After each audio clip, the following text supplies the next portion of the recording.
যদি একটু বলতেন, কথা ক্লিয়ার বোঝা জি যাচ্ছে কিনা? ওস্তাদ, জি। জি ওস্তাদ। জি জি, ওস্তাদ। জি, শুক্রিয়া, জাযাকাল্লাহ। বিসমিল্লাহির রহমানির রহিম। আজকে আমরা যে বিষয়টা নিয়ে আলোচনা করব সেটা হচ্ছে মুরাক্কাব। আজকের সবচেয়ে গুরুত্বপূর্ণ যে বিষয়টা হবে, পরীক্ষার জন্য সবচেয়ে গুরুত্বপূর্ণ যে বিষয়টা হতে পারে সেটা হচ্ছে জুমলায় ইসমিয়া, ফি'লিয়া, আর হচ্ছে জুমলায় ইনশাইয়া। এই একটা বিষয় আপনাকে প্রশ্ন থাকতে পারে হচ্ছে এটা কোন জুমলা, এটা জুমলা ইসমিয়া না ফি'লিয়া, একটা বিষয়। আরেকটা বিষয় হচ্ছে তারকিবে এই অংশটা কি হয়েছে, এটা কি মানে মোজাফ মুদাফ ইলাইহি হয়েছে না মুবতাদা খবর হয়েছে না মাউসুফ সিফাত হয়েছে।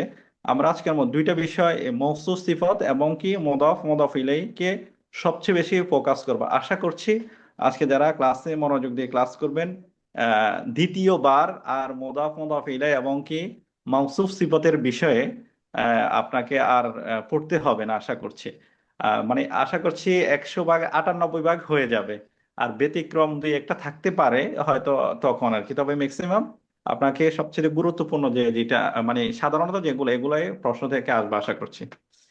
ওস্তাদ আচ্ছা, একটা আমরা প্রশ্ন ছিল। প্রথমত, জি বলুন। একটা প্রশ্ন ছিল, আমি আজকে এখানে নতুন জয়েন করছি আপনাদের ক্লাসে। আপনারা কি এই পরীক্ষার জন্য শুধু বিষয়ভিত্তিক প্রস্তুতি নিচ্ছেন নাকি প্রিলি সহকারে, যেটা যেটা সাধারণ ওস্তাদ, আপনার যত প্রশ্ন নলেজ? ইনশাআল্লাহ আছে আপনি পার্সোনালি পরে আমরা আমাকে প্রাথমিক, হোয়াটসঅ্যাপে যোগাযোগ করুন। ওস্তাদ এখন ক্লাস নেই, আমরা ক্লাসের সময় ক্লাসের বাইরে অন্য কোনো প্রশ্ন করব না। ক্লাস রিলেটেড যে সমস্ত কথা আছে, কোনো কিছু না বুঝলে আমরা চেষ্টা করবো ওস্তাদ থেকে সেটা জানার জন্য। ধন্যবাদ জনাল, আপনি আপনি মিউট করতে পারেন। ওকে, আসসালামু আলাইকুম। জি, তাহলে হচ্ছে আমরা ইনশাআল্লাহ আজকে মুদাফ মুদাফ ইলাইহি এবং কি মাউসুফ সিফাত এবং কি আমরা আরো জানবো হচ্ছে মুরাক্কাব কত প্রকার, বা প্রশ্ন আসতে পারে এটা কোন ধরনের মুরাক্কাব। এবং কি আমাদের আজকে লেসনের পরে কিছু প্রশ্ন থাকবে। আশা করছি আপনি যদি ক্লাসে মনোযোগ দিয়ে থাকেন, আহ, মনোযোগ যদি ভালো থাকে তাহলে প্রশ্নগুলা অতি সহজে অ্যান্সার করতে পারবেন। আচ্ছা, বিসমিল্লাহির রহমানির রহিম। আমরা গত ক্লাসে পড়েছি হচ্ছে লব্জ। লব্জ কাকে বলে, লব্জ সম্পর্ক জেনেছি। একক শব্দকে মূলত লব্জ বলে। আজকে আমরা জানবো মোরাক্কাব। মোরাক্কাব কাকে বলে? দুই বা দুইয়ের অধিক শব্দ একত্রিত হয়ে কোনো অর্থ প্রকাশ করলে ওই শব্দকে মোরাক্কাব বলে। আপনারা চাইলে কেউ রোটেট করে আপনার নিজের মতো করে এটাকে ছোট এবং বড় করতে পারেন। জি, তাহলে দুই বা দুইয়ের অধিক, তাহলে লফজের জন্য হচ্ছে, লফজ হচ্ছে একটা শব্দকে বোঝাবে। আর মোরাক্কাবের জন্য দুই বা দুইয়ের অধিক শব্দ একত্রিত হয়ে কোনো অর্থ প্রকাশ করলে ওই শব্দ সমূহকে মোরাক্কাব বলে। যেমন দেখি, গোলামুজ জাইদিন, জাইদের গোলাম। জাইদুন কয়মুন, জায়েদ দণ্ডায়মান। এখানে দুই ধরনের মোরাক্কাব আসছে। আমরা একটু নিচে আসি, মোরাক্কাবের প্রকারভেদে আসি। মোরাক্কাব সাধারণত প্রথমত দুই প্রকার: মোরাক্কাবে মুফিদ, মোরাক্কাবে গয়রে মুফিদ। এবং মুফিদুন শব্দের অর্থ কি, কেউ কি বলতে পারেন মুফিদুন শব্দের অর্থ? আচ্ছা, মুফিদুন শব্দের অর্থ হচ্ছে উপকারী। উপকারী। জি, শুকরান জাজিলান, উপকারী। এখন মোরাক্কাব দুই ধরনের, মানে দুই ধরনের শব্দগুচ্ছ থাকবে। একটার মধ্যে আপনি পরিপূর্ণ উপকার নিতে পারবেন, পরিপূর্ণ ফায়দা নিতে পারবেন, আর একটার মধ্যে পরিপূর্ণ ফায়দা নিতে পারবেন না।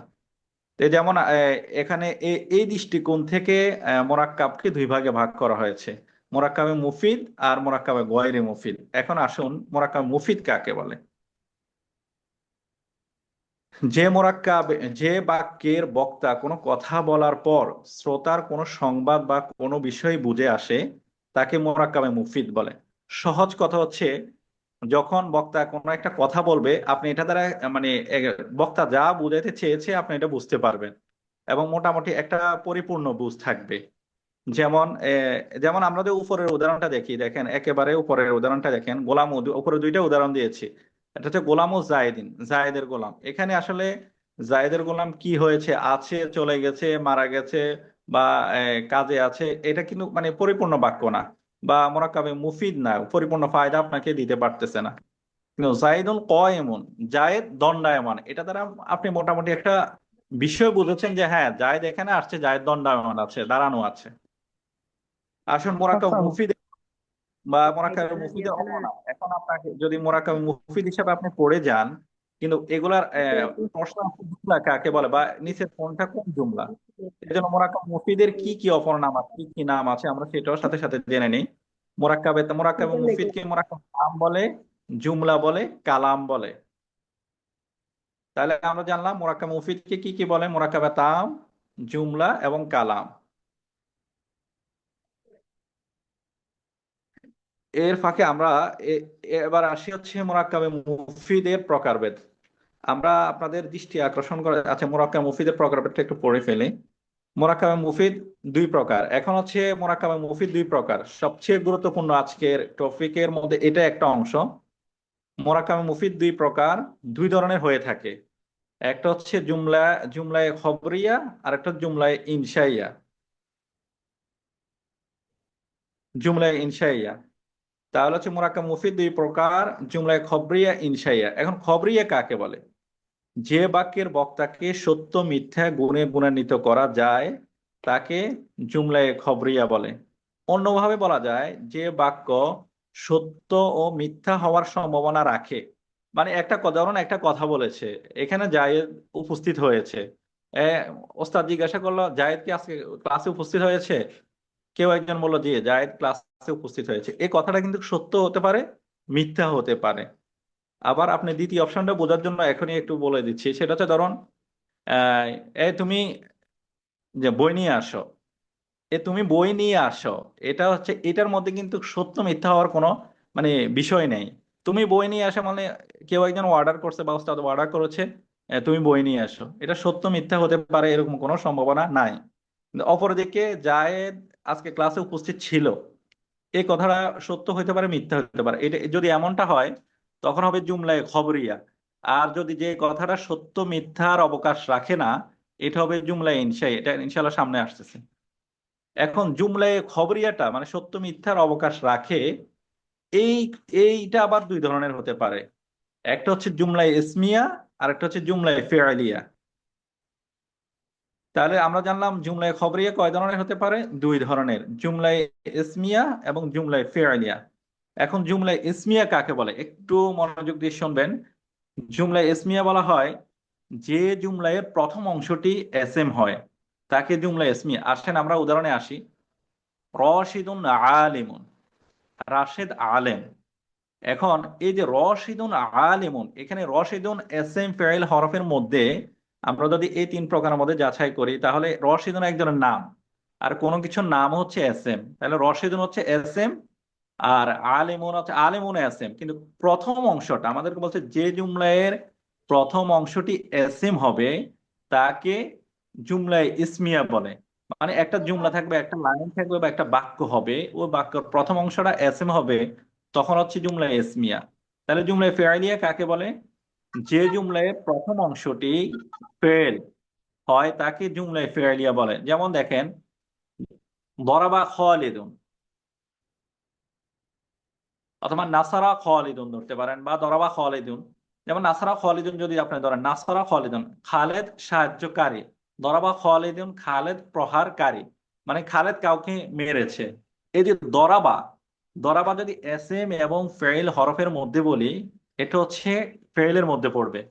কারণ দরাবা আমরা সবাই জানি যে দরাবা হচ্ছে ফেইলে মাযদি সিগা। ফেইলে মাযদি সিগা মানে ফেইল। আর যদি কোনো বাক্য যদি আমরা পড়েছি কোনো বাক্য যদি ফেইল দ্বারা শুরু হয় তখন হচ্ছে তাকে ফেইল জুমলায়ে ফেইলিয়া বলে।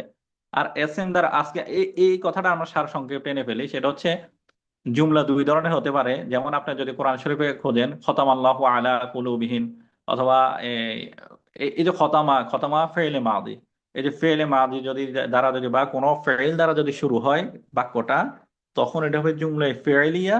আর এসিম দ্বারা যদি শুরু হয় তখন বাক্যটা হবে জুমলায়ে ইসমিয়া। আশা করছি বিষয়টা আপনাদের ক্লিয়ার হয়।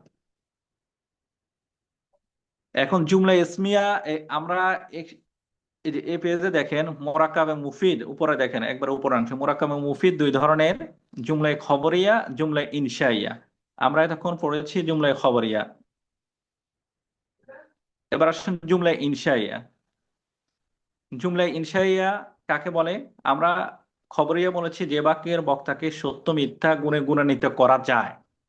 আর ইনশাইয়ার তার বিপরীত, যে বাক্যের বক্তাকে সত্য মিথ্যা গুণে গুণান্বিত করা যায় না তাকে জুমলা ইনশাইয়া বলে। আরো সহজভাবে যদি বলি, যে বাক্য সত্য বা মিথ্যা হওয়ার সম্ভাবনা রাখে না, তাই এই ধরনের বাক্য কত প্রকার? এই ধরনের বাক্য 10 প্রকার। 10 প্রকার কি কি? যেমন আমর, নাহি, 2 নাহি, 3 ইস্তেফাম, 4 তামান্নি, তারাজ্জি, উকুদ, নেদা, আরজ, কস, তাআজ্জুব। এখন এটা যেমন আমর, আমরা মূল যেমন আমরের কথা আসি, আমর হচ্ছে আদেশ সূচক বাক্য। ইদরিব, তুমি মারো, এটা এই সত্য, মানে তুমি মারো, তুমি প্রহার করো, এটা সত্য এবং মিথ্যা মানে কোনোটার অবকাশ রাখেন, আপনি এটা কোনোটাই বলতে পারবেন না। এটা যদি বলার সম্ভাবনা থাকতো তাহলে এটা জুমলায় খবরিয়ে চলে যেত। এবং নাহি, নিষেধাজ্ঞা সূচক বাক্য। লা তাদরিব, তুমি প্রহার করো না। এরপর আসেন ইস্তেফামিয়া, ইস্তেফাম, জিজ্ঞাসাবোধক বাক্য। হাল দরাবা জায়েদ, জায়েদ কি মেরেছে। এই যে জায়েদ কি মেরেছে, এটা কিন্তু সত্য হতে পারে, মিথ্যা হতে, এরকম কোনো সম্ভাবনা রাখে না। তামান্নি, তামান্নি যেমন লাইতা তামান্নি, আকাঙ্ক্ষা সূচক বাক্য। কোরআন শরীফে ওই যে সূরা নাবাতে আছে, ইয়া লাইতানি কুনতু তুরাবা, হায় আফসোস আজকে যদি আমরা মাটি হয়ে যেতাম। মানে অতীতের কোনো বিষয়কে, অতীতের কোনো বিষয় সম্পর্কে আফসোস করা। অথবা আরেকটা উদাহরণ সবচেয়ে প্রসিদ্ধ আছে, লাইতা শাবাবা ইয়াউদু, হায় আফসোস আজকে যদি আমাদের যৌবন ফিরে আসতো। যারা বৃদ্ধ হয়ে যায় তখন তারা এই বাক্যটা বলে থাকে। আমরা যদি সবাই যুবক। আহ আসি এবার তারাজ্জি, তারাজ্জি, তারাজ্জি হচ্ছে আশাবোধক বাক্য। লাআল্লা খালিদান গায়বুন, সম্ভবত খালেদ অনুপস্থিত। আসি উকুদ, তারপর বাক্য হচ্ছে উকুদ, চুক্তিবোধক বাক্য। বিআইতু ওয়া ইশতারাইতু, মানে একটা বিষয় চুক্তি করবে। আমি ক্রয় করলাম, আমি বিক্রি করলাম, কেউ বলে আমি ক্রয় করলাম, একজন বলে আমি বিক্রি করলাম, অন্যজন বলে আমি ক্রয় করলাম। বিআইতু ওয়া ইশতারাইতু মানে একটা চুক্তি হয়েছে। যদি আমরা এভাবে বলি না, কিন্তু একটা চুক্তি, কিন্তু না বললে একটা চুক্তি হয়ে যায় এখানে। এরপর আসে নিদা, ডাক বা আহ্বান সূচক বাক্য। ইয়া রসুল আল্লাহ, এই যে মানে একটা ডাক দিবে, মানে এই যে হরফে নিদা দ্বারা যে সমস্ত বাক্যগুলা হবে এগুলা জুমলায় ইনশাইয়ার মধ্যে পড়বে। ইয়া রসুল আল্লাহ, ইয়া হচ্ছে হরফে নিদা। আরজ, অনুরোধ সূচক বাক্য। আলা তাউসিলু বিনা ফাতুসিবা খায়রা, তুমি আমাদের নিকট আসে না কেন, তাহলে তোমারই ভালো হবে। এই যে আলা, আলা হচ্ছে, আলা দেখবেন আপনি যতগুলো বই আছে আপনার কাছে সকল বইতে দেখবেন এই উদাহরণটা নিয়ে আসছে, কিন্তু এখানে বাক্যের গঠনে আসলে বোঝা যায় না, বা বাংলাতে আরবিটার হুবহু বাংলা ওইভাবে আসে না।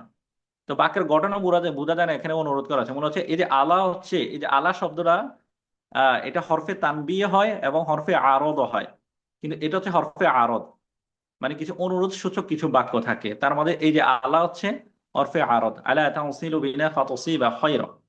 কস, শপথ জ্ঞাপক বাক্য। ওয়াল আস, সূরা আসরে আছে ওয়াল আস ইন্নাল ইনসানা লাফি খুসর। এই যে এই এই যে ওয়াটা হচ্ছে ওয়ায়ে কসমিয়া। এই ধরনের কসম জাতীয় যে সমস্ত বাক্য হবে এগুলো জুমলা ইনশাইয়া হবে। তাআজ্জুব, বিস্ময় সূচক বাক্য। মা আহসানাহু ওয়া আহসিন বিহি, কি চমৎকার সে, কি সুন্দর সে। তারপর আরেকটা বাক্য এখানে আছে হলে, মা আহসানা হাযিহিল ইমারাতা, কি বিল্ডিং, এই বিল্ডিংটি কতই না সুন্দর। তার মানে হচ্ছে এই যখন এই 10 প্রকারের বাক্য কোনো একটি প্রকার আমরা ব্যবহার করব বা কোরআন মাজিদে দেখব, তখন হচ্ছে জুমলা ইনশাইয়া হবে। আর যে বাক্যগুলাকে সত্য এবং মিথ্যা বলার অবকাশ রাখে ওইগুলো হচ্ছে খবরিয়া। খবরিয়া 2 ধরনের, জুমলায় খবরিয়া, জুমলা ইসমিয়া এবং ফেলিয়া। যখন বাক্যের প্রথম অংশ এসএম হবে তখন জুমলা ইসমিয়া হবে, যখন বাক্যের প্রথম অংশ ফেইল হবে তখন জুমলায় ফেইলিয়া হবে। আশা করছি বিষয়টা ক্লিয়ার আপনাদের কাছে। এখন আসেন মোরাক্কাবে গায়রে মুফিদ। মোরাক্কাবে গায়রে মুফিদ হচ্ছে, আমরা বলেছিলাম মুফিদ বললাম উপকারী, যে বাক্যটা পরিপূর্ণ, মোটামুটি পরিপূর্ণ একটি বাক্য, এখান থেকে পরিপূর্ণ একটা ফায়দা নেওয়া যায়। আর যে বাক্যটা অসম্পূর্ণ, যে বাক্যটা সম্পূর্ণ হয়নি, যেমন মুরাক্কাব মুফিদ, আরেক নাম হচ্ছে মুরাক্কাবে নাকেস। নাকেস মানে আপনারা জানেন অসম্পূর্ণ। তার যে বাক্যটা সম্পূর্ণ হয়নি, এই ধরনের বাক্য, এই ধরনের বাক্য না, মূলত একটি অংশ বলা হয়। এই ধরনের বাক্যের অংশ কয় ধরনের হতে পারে? 5 ধরনের হতে পারে। যেমন আগে আমরা একটু পরিচয়টা পড়ে নিই। অসম্পূর্ণ বাক্যকে মোরাক্কাবে গয়রে মুফিদ বলে। অন্যভাবে বলা যায়, বক্তা কোনো কথা বলার পর শ্রোতা ওই বিষয়ে পূর্ণাঙ্গ বুঝে আসে না। পূর্ণাঙ্গ বুঝে না আসলে হচ্ছে মোরাক্কাবে গয়রে মুফিদ হবে। মোরাক্কাবে গয়রে মুফিদের অপর নাম কি? অপর নাম হচ্ছে মোরাক্কাবে নাকিস। মোরাক্কাবে গয়রে মুফিদের প্রকারভেদ। মোরাক্কাবে গয়রে মুফিদ 5 প্রকার। তার মধ্যে প্রথম প্রকার সবচেয়ে বেশি গুরুত্বপূর্ণ। আশা করছি আপনারা মনোযোগ দিবেন এই বাক্যে। এটা আপনি দেখবে কোরআনে হাজার হাজার জায়গায়। আজকে যদি আপনি বিষয়টা ক্লিয়ার করে ফেলেন, অসংখ্য জায়গায় কোরআনে এই যে মোরাক্কাবে ইদাফি আছে। মোরাক্কাব ইদাফি আপনি চিনলে অর্থ করতে আপনি আজকে যদি দর্শ মনোযোগ সহকারে শুনেন, চিনতে পারবেন, আরবিতে বাংলাতে অর্থ তুলতে পারবেন।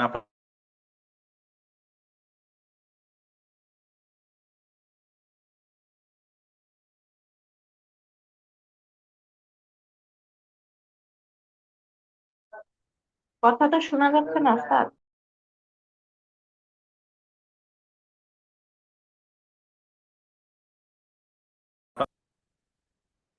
আপনারা কি কথা বুঝতেছেন? কেউ কাইন্ডলি একটু নক দিবেন। সাদাত ভাই কি আছেন?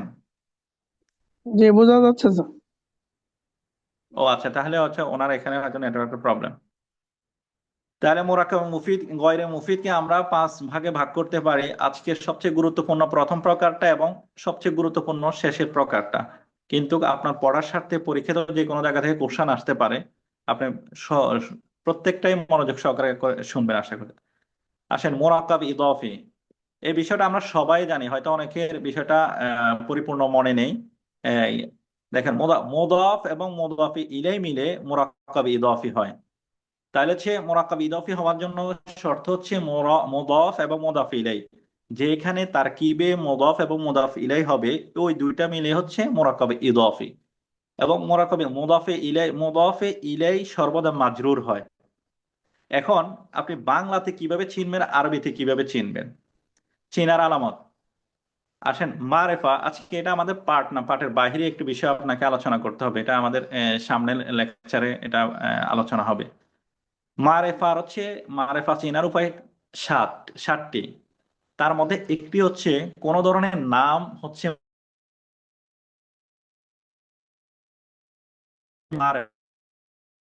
মারেফা, একটা প্রকার। এরপর কোন শব্দের শুরুতে যদি আলিফ লাম হয়, কোন শব্দের শুরুতে যদি আলিফ লাম হয়, ওইটা মারেফা হবে। এরপর আরেকটা হচ্ছে আমরা জানি হুয়া, হুমা, হুম, এই জাতীয় জমির আছে, অনেকগুলো জমির আছে, তার মানে জমির হচ্ছে মারেফা। তাহলে আজকে আমরা 3টা বিষয় জানলাম, আরো 4টা বিষয় আছে। তাহলে আমরা মূল বিষয়ে ঢুকতে পারবো না। আবার একটু বলছি, মারেফা 7 প্রকার। তার মধ্যে একটা হচ্ছে কোন ধরনের নাম হলেই এটা মারেফা হবে, যে কোনো নামে হলেই মারেফা, যেটা ইংরেজিতে বলা হয় নাউন ইজ এনিথিং নেম। যে কোনো ধরনের নামে হলো মারেফা। 1। 2 হচ্ছে কোন শব্দের শুরুতে যদি আলিফ লাম হয়, তখন ওই শব্দটা মারেফা হবে। 2। 3, যদি শব্দটা যদি জমির হয়, কোন শব্দটা যদি জমির হয়, তাহলে জমির হলে ওটা মারেফা। সকল জমির গুলা মারেফা। আমরা 7 প্রকারের মধ্যে 3 প্রকার আলোচনা করলাম। এই 3 প্রকার আমাদের এখানে কাজে আসবে ইনশাল্লাহ। এখন দেখেন, একটা সূত্র আছে। 1 নম্বরটা একটা সূত্র, নাকেরার পর মারেফা হলে, আরেকটা বিষয়, এই যে মারেফা 7 প্রকার, 7 প্রকার ছাড়া যা বাকি যত এসএম আছে, এগুলো হচ্ছে সব নাকেরা। যখন এই 7 প্রকারে পড়বে তখন এগুলো মারেফা, আর 7 প্রকার ছাড়া যত এসএম আছে সবগুলো হচ্ছে নাকেরা। তাহলে আসেন, তাহলে যদি শব্দের মধ্যে কোন বাক্যের মধ্যে যদি নাকেরার পর মারেফা হলে মুদাফ এবং মুদাফ ইলাইহি তার কি হয়, তাহলে প্রথম শর্ত হচ্ছে প্রথম অংশটা হবে নাকেরা, আর দ্বিতীয় অংশটা হচ্ছে মারেফা হবে। নাকেরার পরে যদি মারেফা হয়, তখন মুদাফ এবং মুদাফ ইলাইহি তারকিব হবে।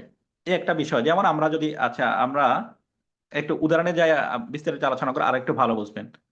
এখন বাংলাতে আমরা কিভাবে চিনবো যখন মুদাফ এবং মুদাফ ইলাইহি এই তখন আপনি চিনতে পারবেন মুদাফ এবং মুদাফ ইলাইহি অর্থ করার সময় কিভাবে করবেন।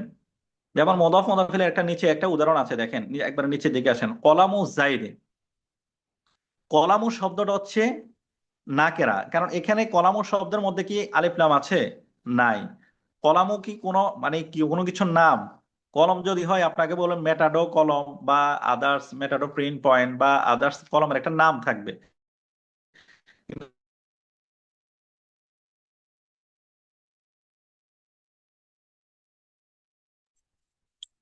উস্তাদ বোঝা যাচ্ছে না। নাই, আলিফ লামও হয় নাই এবং বুঝছে না। আপনারা বুঝতেছেন? কথা কি ক্লিয়ার? কেউ একজন নক দিবেন আরেকবার বলে কাইন্ডলি। জি, আচ্ছা। তাহলে হচ্ছে কলামুন শব্দটা কি কোনো কলমের নাম? প্রথমত নাম। আমরা বললাম যে মারেফা 7 প্রকার মধ্যে 3 প্রকার আমরা জেনেছি। তাহলে কলামুন কোন শব্দের মানে কোনো কিছুর নাম না। কারণ নাম যদি হইতে হয় তাহলে হচ্ছে আপনাকে কলামের একটা নাম থাকে অনেক ধরনের, ওই যে মেটাডো কলম বা পিন পয়েন্ট কলম বা দোয়াত কলম, যে কোনো একটা নাম থাকবে, এটা কোনো নাম না। এক, তার মানে মারফার এই আলামতটা এখানে নেই। আলিফ লাম আছে, কলামুর আগে আলিফ লামও নেই, এই যে এটার কথা বলছি। জি, আলিফ লাম আছে, আলিফ লামও নেই। এখন আসুন, আলিফ লাম এখন এটা কি জমির হয়েছে হুয়া হুমা হুম এরকম কিছু? এরকম কি? তার মানে শব্দটা না কেরা। এখন তার পরের শব্দটায় আসেন, জাইদুন। জাইদুন এটা মারেফা না নাকেরা বলেন তো আপনারা? জাইদুন এটা মারিফা। মারেফা না নাকেরা? নাম। মারেফা। মারিফা উস্তাদ। কারণ হচ্ছে এটা একজনের নাম। তাহলে আমরা জানলাম আমাদের প্রথম সূত্র, 1 নম্বর সূত্র আছেন, না কেরার পরে যদি মারেফা হয় তাহলে মুদাফ এবং মুদাফ ইলাইহি তারকিব হয়। এবার আসুন, এখন মুদাফ মুদাফ ইলাইহি তারকিব বলতে তাহলে বাংলার ক্ষেত্রে আমরা অর্থটা কিভাবে তুলবো মুদাফ এবং মুদাফ ইলাইহি? আসেন 2 নম্বর সূত্রে আসেন, 2 নম্বর ছিনার আলামত আসেন। বাংলায় অর্থ করার সময় একটি র আসে, মানে আপনার কথা মানে যে একটু র আসবে, যেমন কলাম বাংলা যখন অর্থ করবেন তখন একটা র, অতিরিক্ত একটা র আসবে, যেমন কলাম অর্থ কলম, আর জাইদুন শব্দের অর্থ জায়েদ। কিন্তু কলামুল জাইদিন, তখন জায়েদুন মানে জায়েদের কলম, এই যে জায়েদের এর পরে একটা র নিয়ে আসছেন, এটা কিন্তু এই যে মোদাফ এবং মোদাফিলা তারকিব হওয়ার কারণে এটা নিয়ে আসছেন। আশা করি বুঝতে পেরে। এবার আসেন 3 নম্বরে আসেন, মুদাফ ইলাই সর্বদা মাজরুর হবে। কুল্লু মুদাফ ইলাই মাজরুরুন।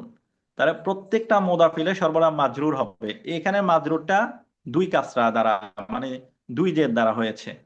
এরপর 4 নম্বরে আসেন, মুদাফ ইলাইর অর্থ এখন আগে আসে। তার মানে হচ্ছে যখন মুদাফ এবং মুদাফ ইলাই হবে তখন আপনি কোনটার অর্থ আগে করবেন কোনটার অর্থ পরে করবেন। ওস্তাদ তখন রেজুল এখানে করিম চার সাহেব, নম্বর সূত্র বলা হয়।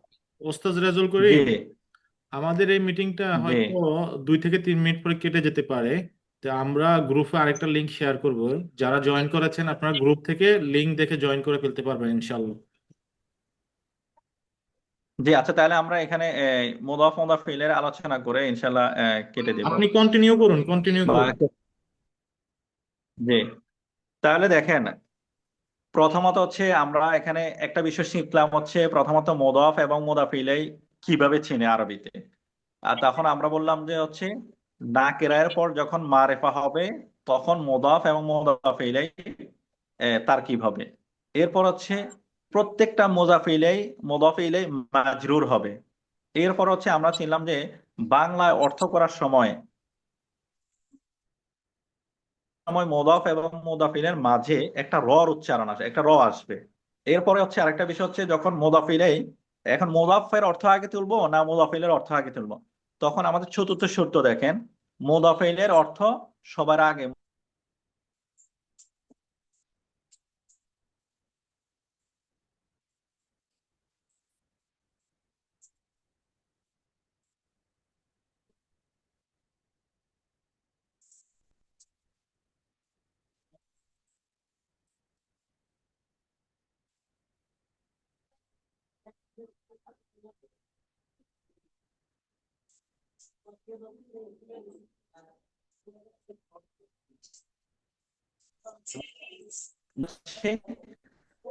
জুমলার একটা অংশ।